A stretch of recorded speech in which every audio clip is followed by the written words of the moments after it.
Umbongeni Ntini oneminyaka engamashumi amane nomuvo usebenzisa ikhono lakhe ukwakha izimpahla ezahlukahlukene. Eminyakeni embalwa edlule ube nephupho lokwakha imoto. Lelo phupho selifezekile kepha akubanga lula neze ukwenza lokho.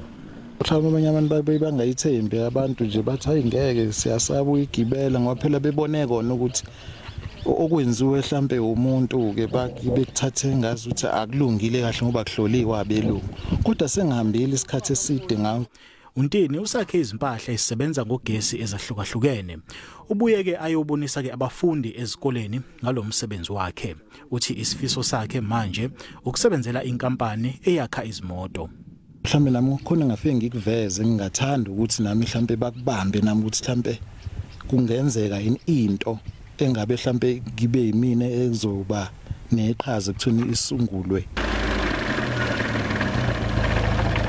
Ntini ke ukholwa ukuthi imvelaphi yomuntu akufanele neze imvimbe ukufeza noma ngabe iliphi iphupho angaba nalo. Isifiso sakhe ke manje ukuthi atshengise umhlaba wonke ngalomsebenzi wezandla wakhe omangalisayo. NginguSimphiwe Makhanya, izindaba zeSABC, yaseTafelkop, ngase Phayindani.